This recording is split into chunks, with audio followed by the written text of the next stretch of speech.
Hi, and welcome to a Small Medium at Large podcast. I'm your host, Gail Heisen, bringing you intimate interviews beyond normal boundaries.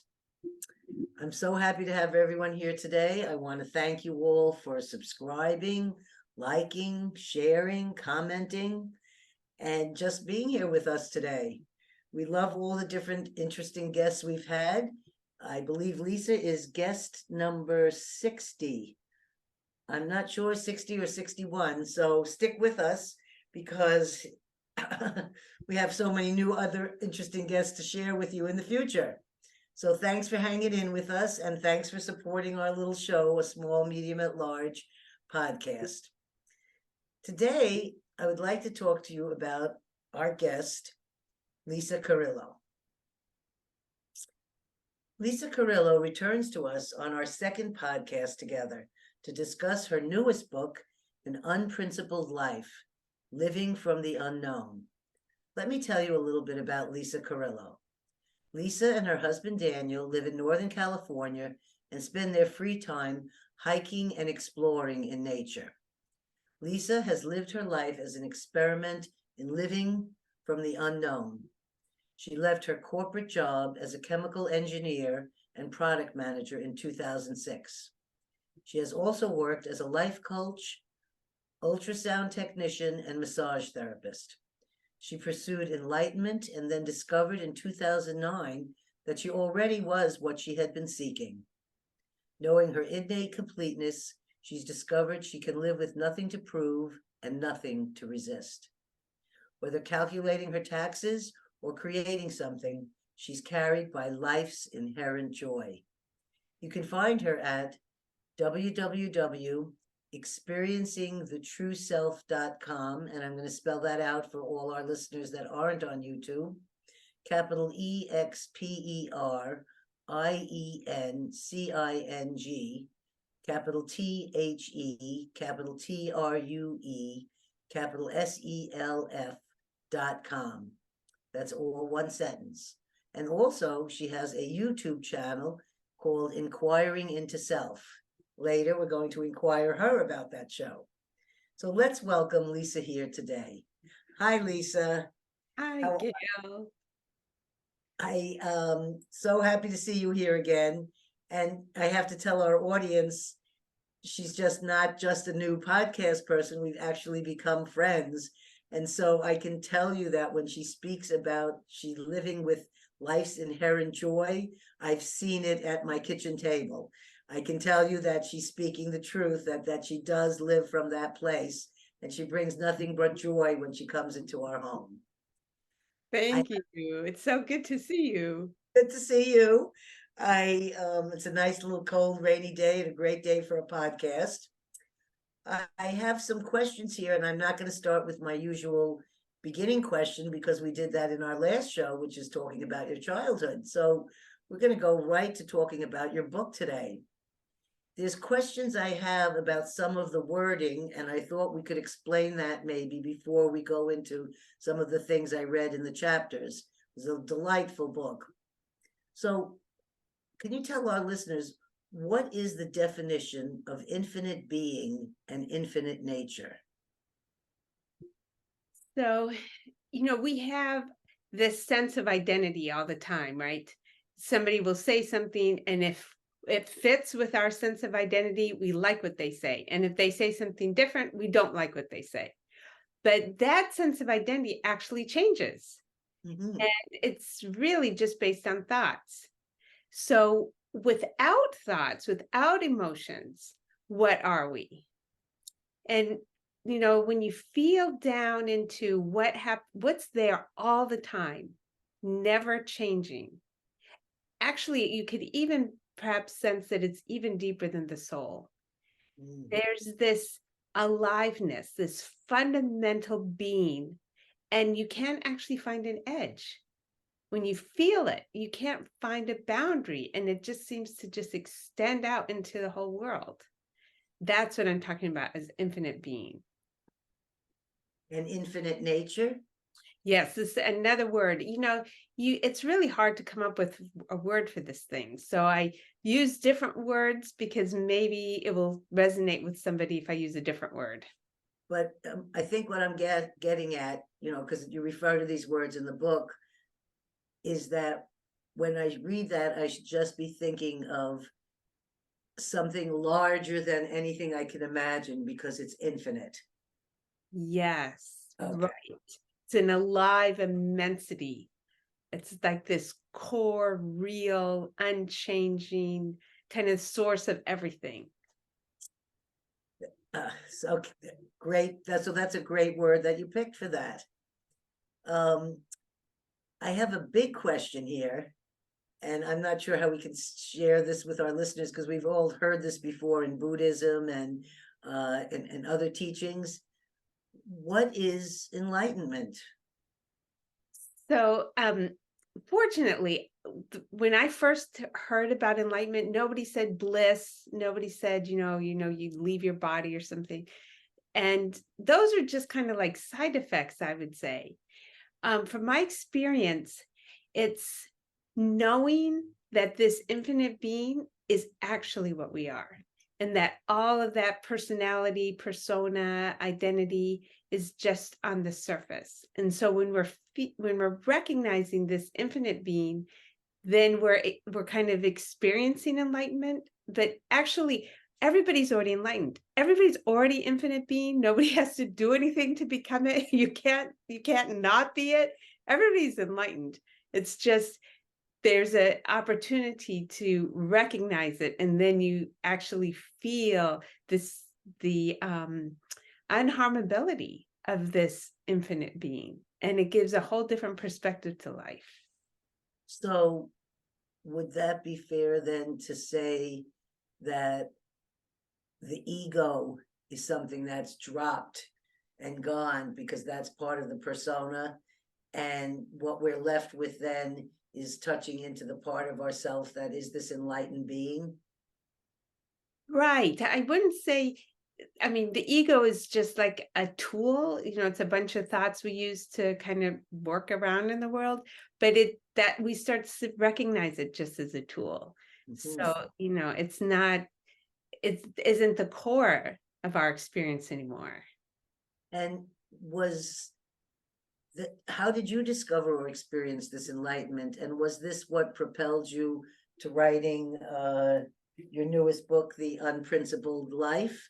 Or was this something you thought about for a long time? Or how did it come about, the combination of experiencing enlightenment and writing a book like this? Yeah. Okay. So first of all, really, I'm not different as a being than anyone else. So, Right. but okay. So, and yet I've had this awareness that I want to share. So I'm speaking from that perspective. In 2009, I was at a retreat and I wanted to be enlightened. And I realized a couple days in that I was focusing on getting somewhere. And so I wasn't actually just settling in to the experience of the retreat. So I gave up the idea. I said, who cares if I'm ever enlightened? It's more important that I'm just here. And the next morning I woke up and all those thoughts that make me feel like I'm Elisa actually stopped happening for a couple of weeks. So, and I could see how my thoughts would jump in and try to pretend like they made choices, like this movement would happen through me. And then I'd have like all these different thoughts about what might have happened. And when actually something happened, when a choice seemed to be made, I would remember only the thoughts about that choice. Like I could see how the thoughts made me feel separate. So when those thoughts came back, they didn't seem very convincing, but I did still have this like, human frustrations that I knew weren't really real.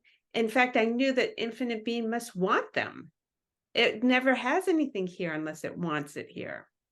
So I dove into exploring them, and it just has become this ongoing moment by moment workshop. I get to see, am I abiding in the knowing of what I am, or am I pretending something else? And that's where both the books came from. But this particular one, after I wrote the first book, many people were kind of confused by how challenging it turns out some of the inquiry was. So I want to show how it's actually quite simple. Really, the thoughts that make us think that we're separate beings are any thought where we kind of think we're an authority over life, over what is happening. So the moment we think it's more important to have more money than less money, we bought into something. Or the moment that we think it's more important to have a long relationship than a short relationship, we bought into something. Or it's more important to be peaceful than to be, having a fight. If we're having a fight, we're having a fight. There must be a reason for that. I loved, in case you want to share one of the stories with either your husband or another relationship, I loved when you put in a little story to explain that, like, here's the situation I'm in, here's what happened. And I found that a very good way for me to get the concept of what you were sharing and the letting go part. Because I'm thinking to myself in the beginning, I'm reading it, well, I'm not a saint. I'm not somebody that's going to be able to be like this way all the time or this kind of, and then I'm reading what you're saying, which is that no, the shadowy things and the other things that we might call negative or challenges that come upon us, you're approaching it from a whole different space, so it doesn't become those things.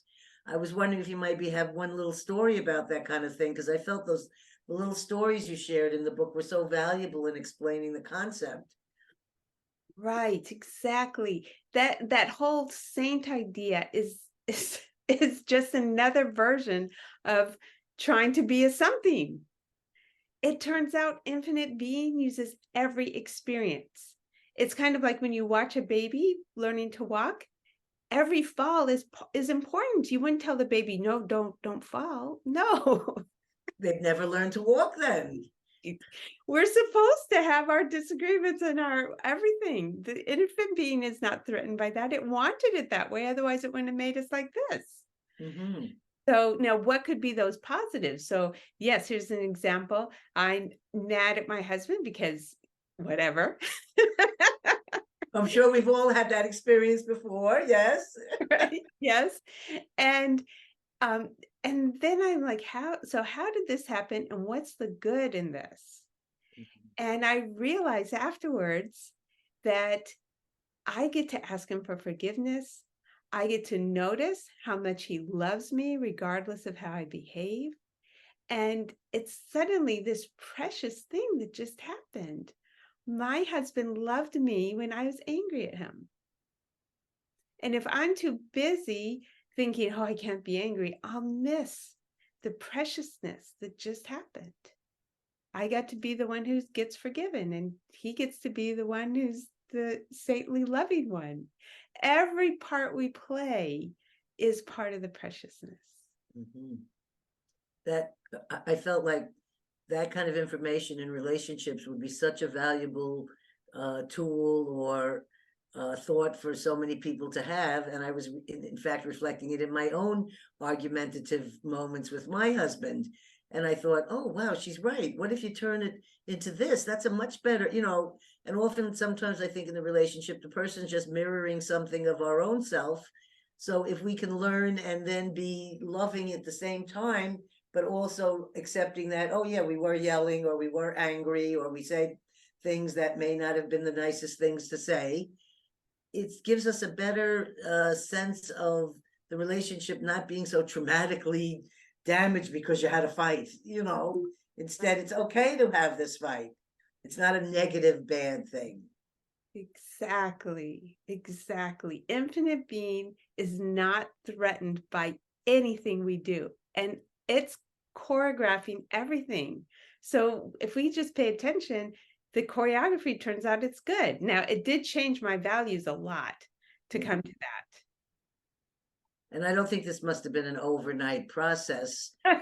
Must have been something that's been going on for a few years. Is that correct?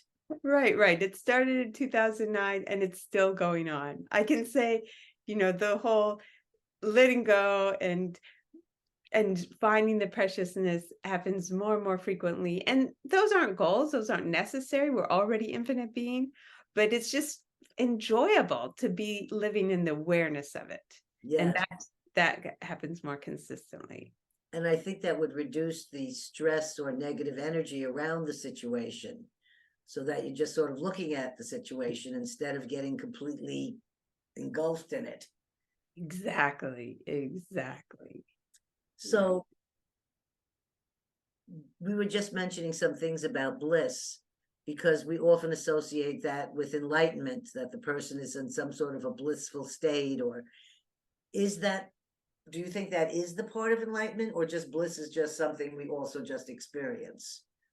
Right. Bliss is just another experience. Infinite being is all the time.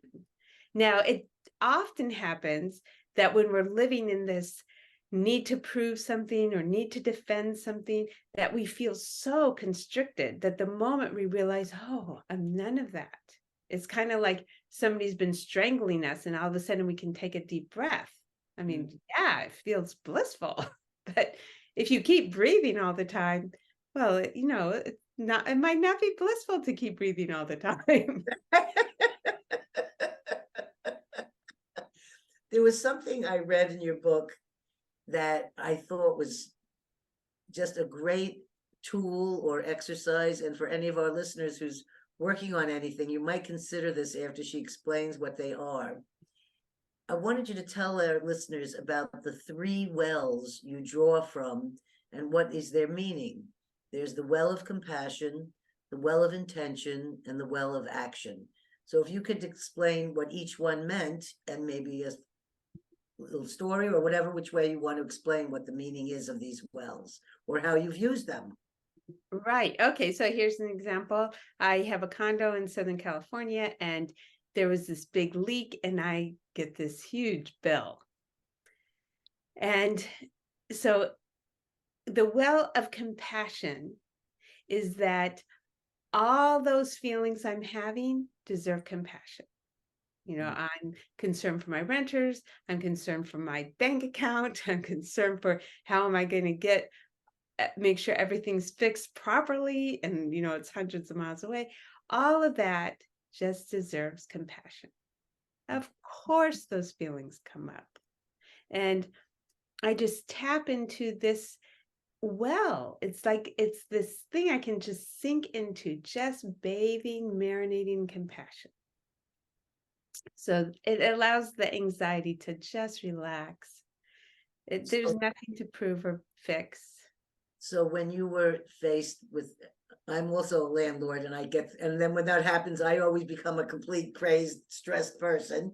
So I really enjoy learning some tips on handling this better, because I feel like I didn't want that to happen to the tenant. I don't want them to be out of water or the roof leaking or whatever it is. And then how can I find a competent person to fix it?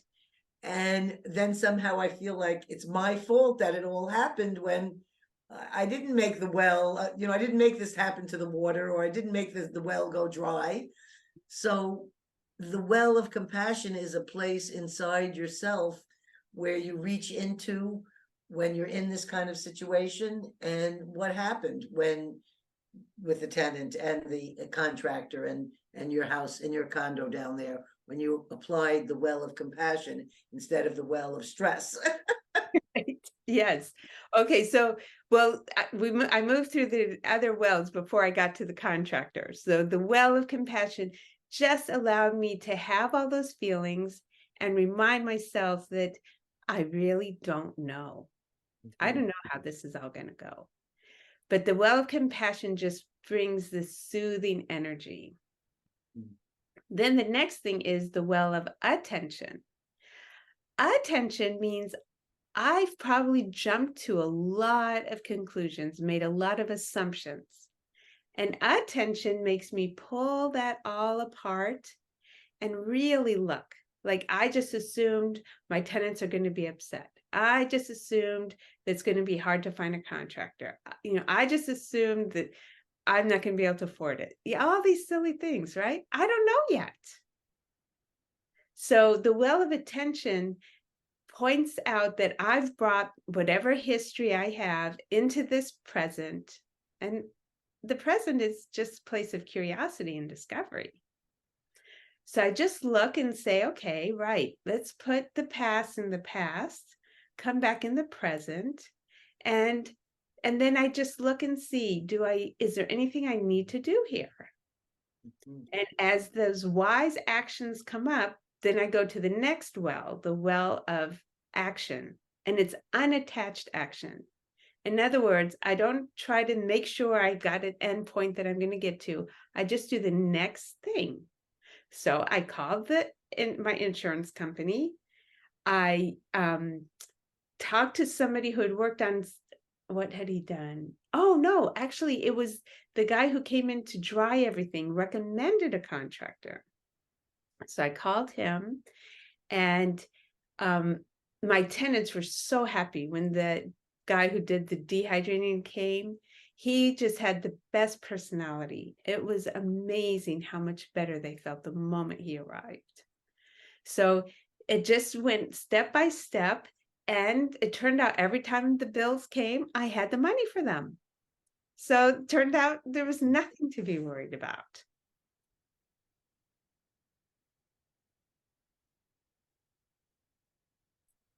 The different three wells. So they could have even been done together.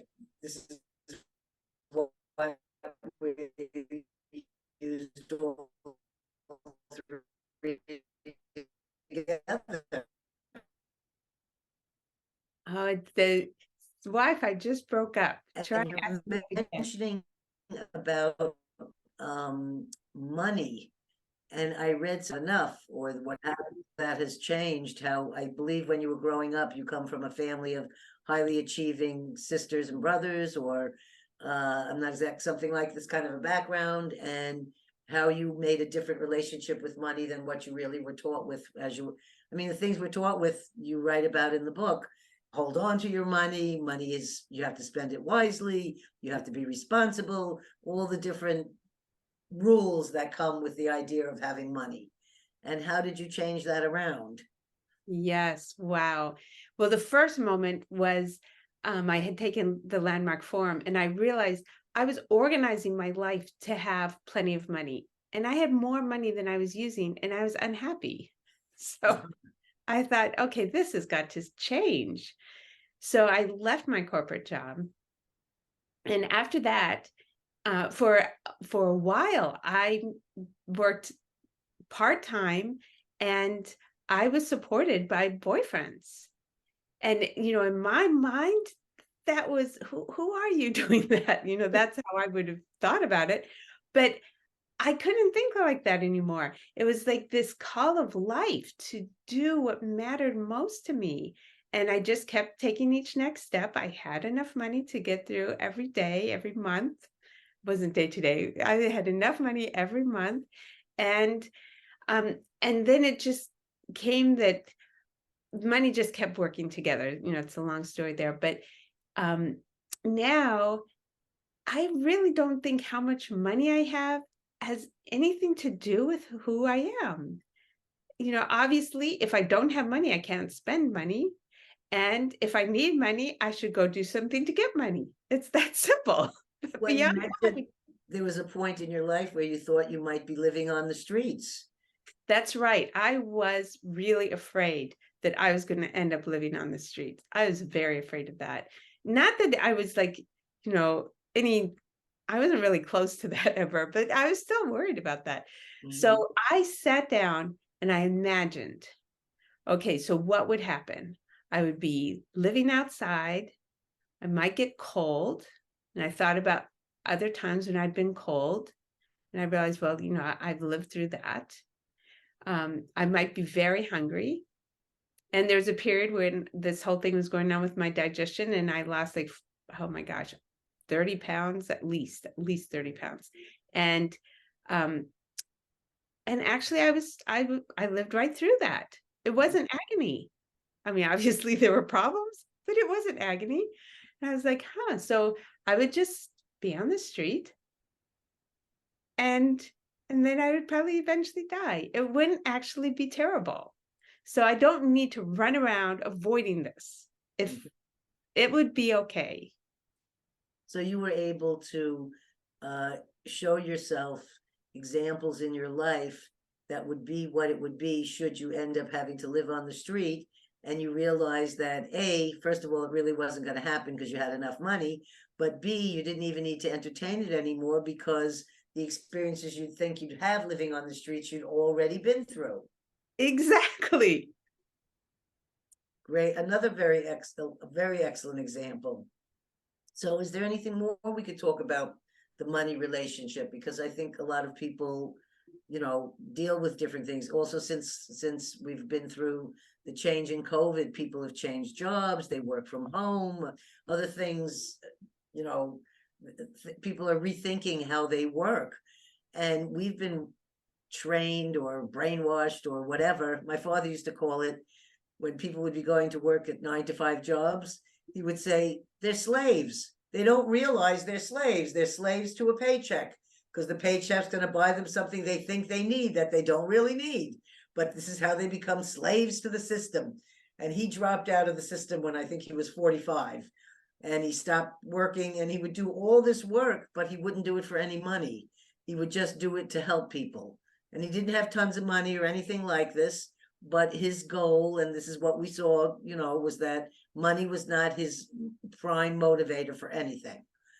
And in the Jewish New York culture that we were growing up in at home, my grandfather would call, and the first thing he would always say to my father is, so are you working yet? Are you making money? And when my father would say no, my grandfather would say, yeah, a bum, So we have that long, and I think something's happening that maybe I don't know if it's enlightenment, but something's happening that's changing that whole theory of, working for yourself, working hard, but not necessarily punching a clock, a 9-to-5, and giving your whole life to some sort of a working system. And then there's nothing left for you to develop like what you're doing now, because you left the corporate world in order to be able to search out other things. Right. Yeah. So for a few years, let's see, like, I don't know, 10 years after I left the corporate world, for a few years, I went and was working full time as an ultrasound tech, which is a very low stress job. And then I switched to part time, and it was really interesting. I noticed that I started having this kind of like rushes of energy that I didn't know what was going on. And when I started to listen to them, I realized that some part of me was still afraid. Now I've gone working part-time. So I just relaxed that part of me, and it went away. Another time I was walking, we have this house that we love in Fort Bragg. And I was walking down the street in our morning walk, and the thought came, I really want to be in this house my whole life. We love where we live. And I could feel that thought brought this like little tiny bit of tension in my gut. And I thought, wow, just to be attached to anything in my future brings me out of my normal open curiosity. And it was, to me, at this stage, I've just fallen in love with this open feeling of just being here. I mean, it's just such a good feeling that moment of tension made me think, okay, no problem. I give up. If I have the house forever, great. If I don't, that's just fine. All I care about is living in this open discovery. It's a beautiful topic that we're discussing here, which is what your book is all about. And also, I believe you're also one of the people that I've met who actually embodies and lives the things they're talking about. It's not just you writing words on a page. And I think you're walking this walk, and I want to be in that place too that you're talking about. So you write something about that there are 2 tools for experiencing our true nature. What are those 2 tools for experiencing our true nature? One of them is really just taking the time to feel the part of us that doesn't change. So it can be 30 seconds, it can be a whole half hour, but just get familiar with that part that is so constant. Because our personality, it will get offended. I mean, that's the nature of personalities. They Mhm. only exist if other people agree with our opinion of ourselves. So, of course, not everybody's going to agree. So they're going to get offended. But our true nature doesn't. So that's one part. And now I'm trying to remember what the second one was. Usually I talk about how you've got, for me, I have to pay attention to when I'm not doing that Okay. and ask myself, what just cost me being in tune with this unharmable nature? You know, just be open to questioning, because it's so easy to just accept, oh, it's going to be up and down and up down, and it's fine. You can't be up and down. There's infinite beings fine with that, but we kind of prefer not to be like that. And if we question each moment and say, oh wow, how did I just turn that into a painful moment, then we start doing the unraveling of the habits that cause us to forget. And causes suffering. Exactly. Mhm. Yes. So what I'm getting is that this kind of approach or and way of being is a place that it doesn't matter if you have a regular job, it doesn't matter if things are all the regular things, your taxes, your things are all still going to happen, you're still going to have to do these things, but you're coming from a different, almost grounded, centered place, to not let the emotions and other things take you on that roller coaster ride. I mean, I have that problem where I'll react, and then later I realize how this was a small thing. Why did you get that? Why did you bother to get that upset about this? But there's something you're saying that there's in the experience of the upsetness that you learn from. Right. Like doing taxes. I think this is a perfect one. The story that I had about doing taxes is that it's difficult. And, and it's so tedious. Some people love little details and are great at them. I'm not so much that way. So that feeling of doing those details, I projected I would not like them every year. I projected I'm not going to like this. You and most of the country, yeah. Right, exactly. But it's interesting because I had this idea. It was actually a persona of myself doing these fun things, doing creative things, doing relational things. And this set of tasks didn't fit my persona. But then it turned out I don't have to have my persona. Without the persona, I'm actually empty. I mean, as far as like, having any achievements or having anything to prove, and it turns out that that emptiness feels great. So I would just rest in the emptiness. And now this is what I do. Just rest in the emptiness. I don't have to be relational. I don't have to be creative. I can just I can be nothing. Then when it comes time to do taxes, it's like, oh, that's just the next thing to do. I don't know what it's going to feel like. I'll just start doing them and see. And it turns out I just do them and they happen. And I don't feel any conflict over them. I'm not trying to be anybody else than this little emptiness that does taxes right now. It's amazing how simple and fast my taxes have become. I'm really surprised at that one. So that's showing the work in action, and there is the result, and it's little and it's big, because it's something this the two things you're guaranteed of is death and taxes. So you can't get away from those, and everybody has to deal with it. But now you're dealing with it from a complete space of emptiness, instead of a space of, can I do it? This is too much for me. This is stressful. Like, there's too many things I have to do here. And they probably get done easier and faster and without, because those other obstacles were probably coming in front of you and making it more difficult to get the task done to begin with. Yep. So that's a very good sample. I have 3 or 4 more questions here, and we're doing good on our time. Why? Because, some people have different things they call, whether it's karma, that's why it happened to them, or, they were doing this and this in life, and then they had a car accident or something that stopped and changed everything that they would, if you were to judge or respond to it, you'd say, oh, this bad thing happened to me. So my question is, why do bad things happen, and how do you deal with this aspect of life? Because it's part of life. Right, exactly. Exactly. So, first of all, I want to just say to anybody who's had bad things happening, whatever your experience is about that, whatever feelings and emotions you have about that is right. I have no judgments about how people handle their situations.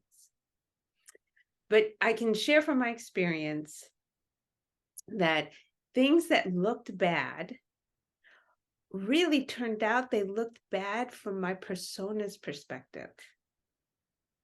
That's Lisa's. Right, like the little Lisa. Maybe I'm not going to have as good a job or make as much money or have the relationship I thought I was going to have.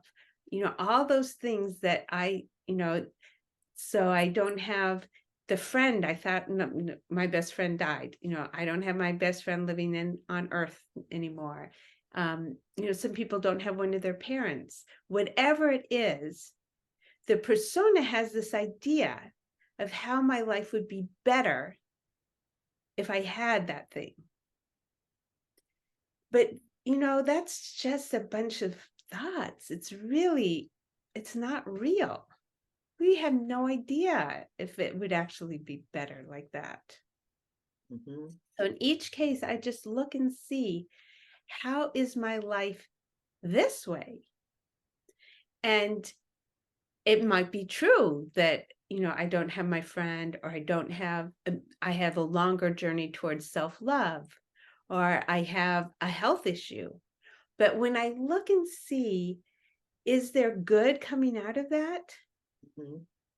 Yes, it will cultivate compassion in me.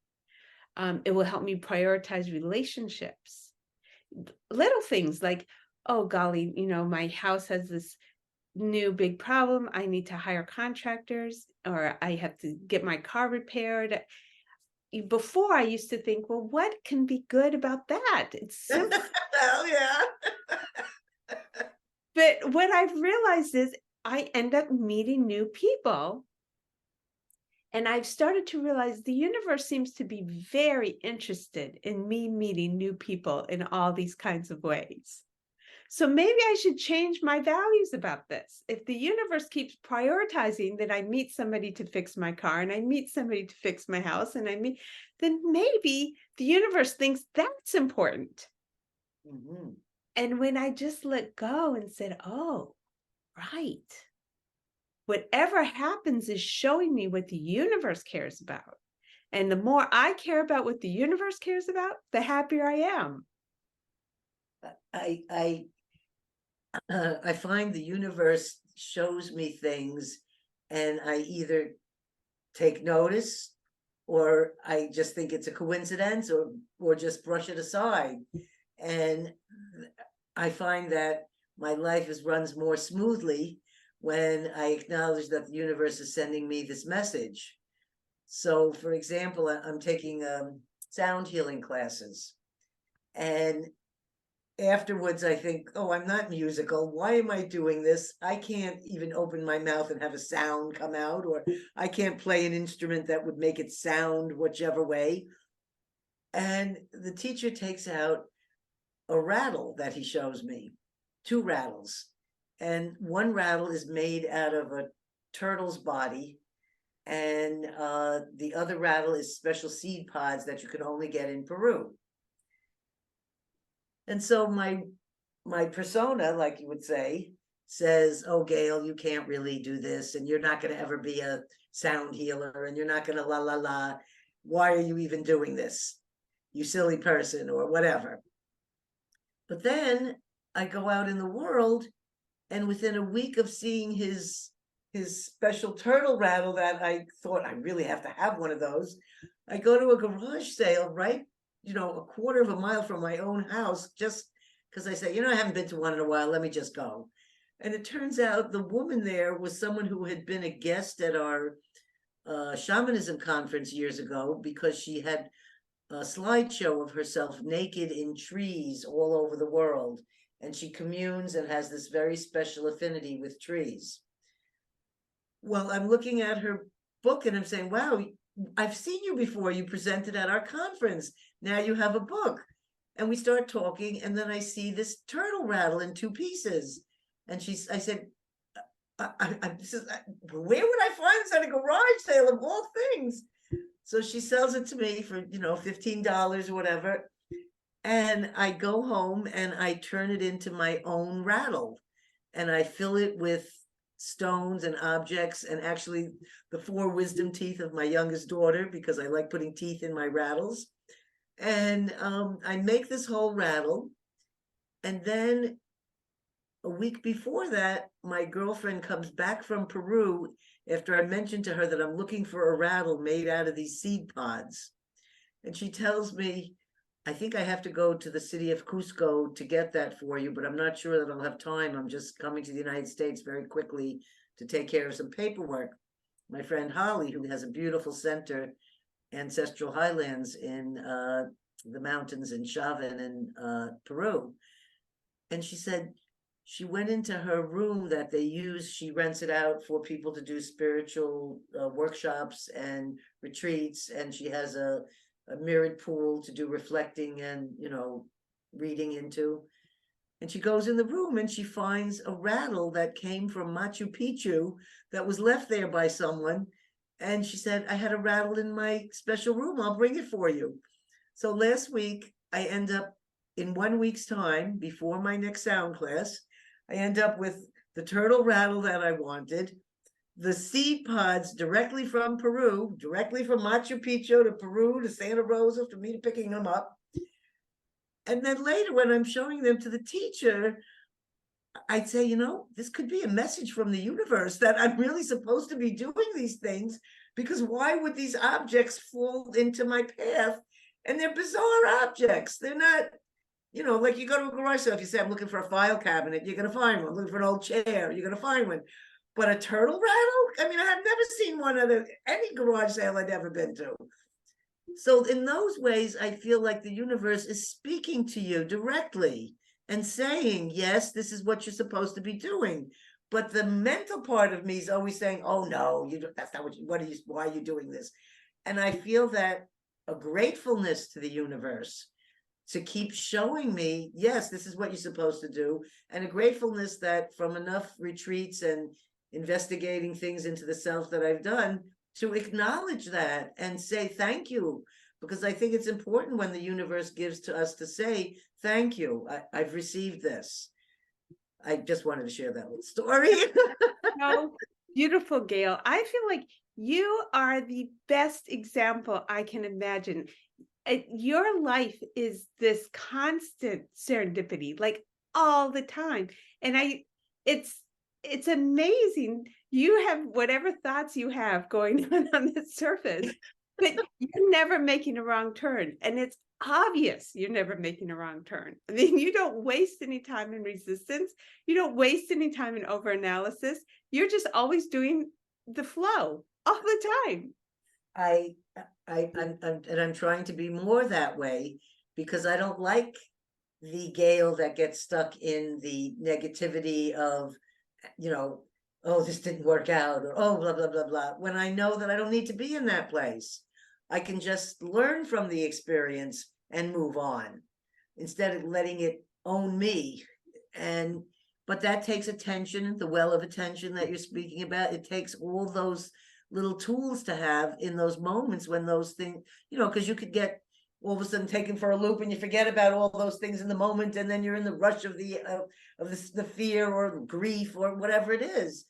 And I really am trying to be more like you're writing about in the book. I felt your book, I thought it was incredibly helpful. And I happened to wake up in the night with one of those crazy anxieties that happen from your sleep when you've already been sleeping. And I said, oh, wait, but remember, you just read half her book, what it said. Let's read the other half right now. Instead of thinking of this as a moment of, oh God, I've lost my sleep. Why am I in a panic? What am I scared about? Why am I having this bodily feeling? I forgot about it instantly. Went into page 67 or whatever and finished the book, and it didn't matter what sleep I had, and it was all, and I felt so soothed. And the idea of the moment that I'd had a panic was gone. I completely didn't even remember that that's what woke me up. So I'm just saying this to our listeners, that I'm sharing my experience of her book from reading it, and suggesting that if you should purchase this book on Amazon and read this if you're finding that some of these places you're stuck in. You write that it's all so simple. It's not like you have to do a million gyrations. You don't have to sit on a mountaintop in the Himalayas in a frozen space in the snow with a little wrap around you in order to get to these places. And I think that's important for you to be sharing this, because then it lets the little people like ourselves not feel overwhelmed that we don't have to go to Tibet. You can be in your own home. You don't have to leave everything to get to this place. So I'm really appreciative that your first book and second book that you've written this. So I have two more questions, and then we'll be winding down. Oh, and I'm in perfect time. Oh, you heard something that has become meaningful to you and impacted your life when someone said to you, eventually, forgiveness is no longer relevant. Yeah. This struck me also, and I don't know what you mean by this, yet I feel it's incredibly important, because everyone, so much of us, and myself, focuses on, well, I moved on because I did all this forgiveness. And I know this, you couldn't remember who actually said this to you, but it impacted you tremendously. And when I heard it from you a few times and in the book, I'm like, wait a minute, what does this mean? It feels very important. So could you express how you came to that idea? I know you don't remember where it came from. You might remember how long ago you heard it and what it means to you. Yes. I was actually in a Unity church at the moment, and I think there were two people talking to each other, and I sort of end up a little bit part of their conversation. And somebody said, eventually even forgiveness is unnecessary. And, I had grown up Christian. I mean, forgiveness was everything, and what came at that moment was no human could have that thought. Like that just came out of another planet, and it just felt true. And what it has turned out to mean is everything that has happened has been in a divine synchronization. Everything. Even the most painful things, they actually, and again, if somebody's not at that place, I don't want to force you there. It might not be for you. So please don't take this as a burden. But if it resonates, it's such a relief. And I went back, every single thing in my life that I thought was negative or that I regretted, anything I thought I made a mistake, I looked to see, was there good that ended up happening? And every time, yes, every single time. Now, that doesn't mean that, I'm backing out the driveway and the angle that Daniel parked the car makes the mirror get hit, and I'm suddenly worried, did I hurt the car? And do I remember, oh yes, right, it's very perfect that Daniel parked the car like that, and no. But fundamentally, the anxiety doesn't go deep, right? At this point, the anxiety can only go so deep, because the deepest part of me always knows it's okay. It's all good. I don't have to forgive anybody for anything they did to me, because they actually were helping me. And I don't have to be forgiven because I actually was helping them. Now, that doesn't mean I don't apologize. I talked about feeling forgiven from my husband just because it's a sweet thing that we do with each other. But at the deepest level, it's actually not true that we hurt each other. It's just that it feels like you're explaining how I've dealt with my crazy, unconventional childhood experiences, and how people often can't understand how I'm not, I have whatever PTSD things from them, but I've never done this feeling of like, oh, I hate them for this, doing this to me. Oh, I would never this because this person did that.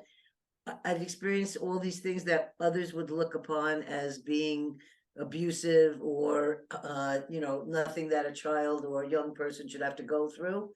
But I always thought of it that I looked for the good, even as a young person. Well, that person did that to me, but what did I learn from it? Or how do I, and it's not that I approve that, a man raped me. I'm not saying that he's supposed to go out raping people and that's going to help them. But I never felt this kind of feeling that I know other people have said to me in their experiences.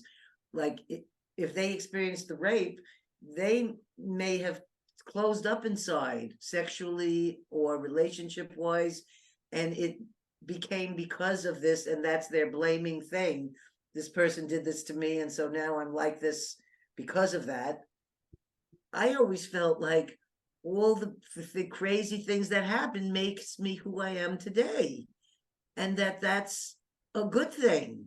Had I lived a father's knows best type life, television type family lifestyle, I think I'd be a boring, uninteresting person. Right. You picked the kind of life that you thought was most interesting. Exactly. And I'm so glad, whoever the participants were that directed me into this family or this situation or whatever, it really was really all for my higher good. And so I don't feel that kind of feeling like, oh, woe is me or whatever. Yeah. And there is also, in forgiveness, I felt there was something about, I felt forgiving to the person, but in both ways. Like, I'm forgiving they did this, and I'm forgiving it happened to me. But I like your idea of it's eventually no longer relevant. And well, whoever said this to you, I'm going to continue pondering that, because I really think it's an important thought for some of us to think about. It's, and it doesn't mean don't be forgiving, is what is what you're trying to say. So we're coming up on our hour, and I have one more thing I'd like to talk about, and I was hoping you might even share one or two of them with us, or tell us one or two of them. You started a YouTube channel called Enquiry into Self.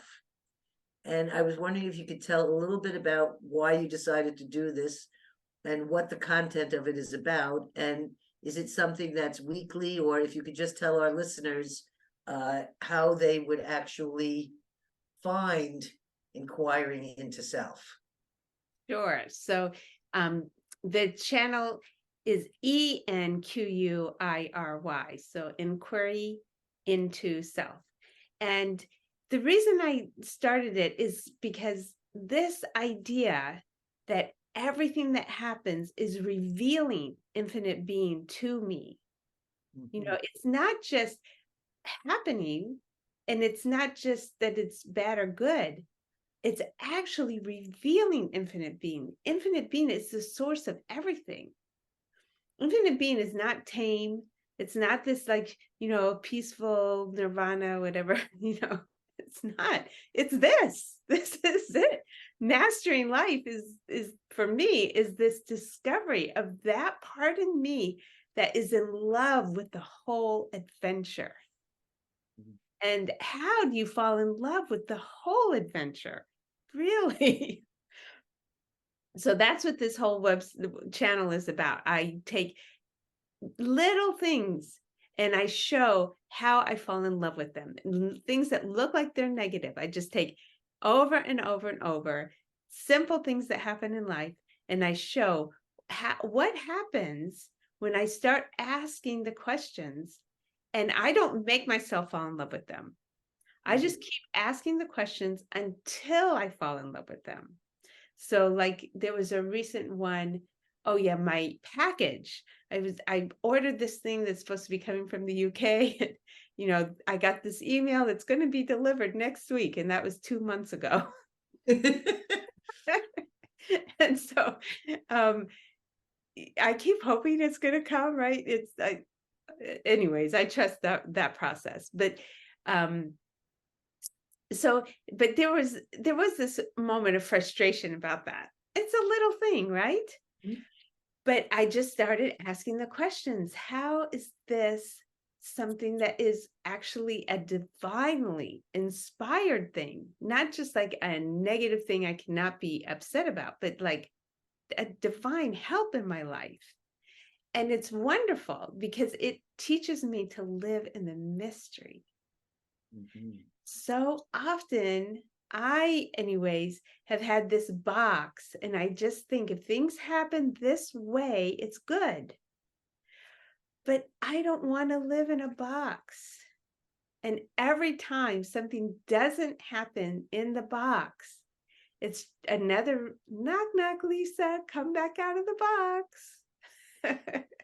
And it's so wonderful to live in constant mystery. It's this lighthearted discovery. It's, an open heart, an open mind. It's nothing to defend, nothing to prove. I love getting reminders to get out of the box. So in this, I've listened to a few of them, and I thought I don't know if you can remember, I don't have it in front of me, I apologize, but I thought some of them were just fantastic little titles, and they're just short snippets. They're not like a half-hour show or something. They're 10 minutes. And I was wondering, do you happen to, on the tip of your tongue, remember the titles of some of them? Because I thought they really apply to a lot of people. Right. Well, most recently I've been saying from, and it can be, the car needing repaired to infinite being, or from my friend is constantly outraged to infinite being. Everything, I make a mistake at work, and then my boss criticizes me. Oh, well, look at that. There's another opportunity to see, oh, I was trying to be the one who always knows. I'm not the one who always knows. And the moment I just surrender, oh yeah, I'm not the one who always knows, then the boss's words just go, oh yeah, I guess that's true, and right through. That's it. Yeah, I'm just saying these are simple things. It's on a YouTube channel. I highly recommend it. And there's no big time investment, but there is a little bit of wisdom. And it's in everyday life things that you're writing about these. They're not, something about UFOs or outer planetary things or any of this kind of stuff. They're just, yeah, what happens when your friend doesn't show up and you're expecting them to be there? How do you handle that? These are regular things, and I just think it's a very lovely thing that you set this up, and I think a good way to reach people. So I want to just say I recommend. Did you say it is inquiry or inquiry? Inquiry into self. I say inquiry. I don't know. Right, I think it's inquiry. So we're now on our hour, and this is when I always ask our guest if there's words of wisdom, anything you want to share, anything you want to tell anybody. This is your moment to tie up any of the talk that we've had today. What comes to my mind is this vision that I had, and Mhm. it was infinite being, and obviously this isn't the truth, but it just presents an experience that feels right. Infinite being kind of looking inside itself and picking out like 24 qualities and putting it together like a recipe and tossing it in as a soul and saying, I wonder what this one will do. Mhm. And infinite being that had no investment if this soul did anything. Infinite being was simply curious. What does this kind of a recipe yield? That's it. Can you feel how it's impossible to fail? Impossible. Yeah. There's no judgment in there at all. No, because the infinite being knows that that's its own self and it's going to all come back into itself. There's no expectation for it to be anything but the recipe it is. That's it. That's how perfect we are. We cannot fail. Well, that's a beautiful, beautiful message to leave our listeners. I want to thank you for being here today, Lisa. As always, I feel lifted up and more energetic and glowing after I speak with you or when I get to visit with you. You're a wonderful, wonderful being. So I want to tell our listeners, thank you for subscribing, sharing, liking, commenting. You can find us on Spotify, Apple YouTube, Google Podcasts, and all other internet sites. I want to thank my daughter Nancy and my son Richard for producing and posting my shows. And I want to thank especially my guests and my listeners for always showing up and being here and for us all being together. So I want to tell you all, remember, share your stories because stories can heal. Have a great week and we'll see you again soon. Thank you. Thank you, Gail. Thank you, Lisa, and bye.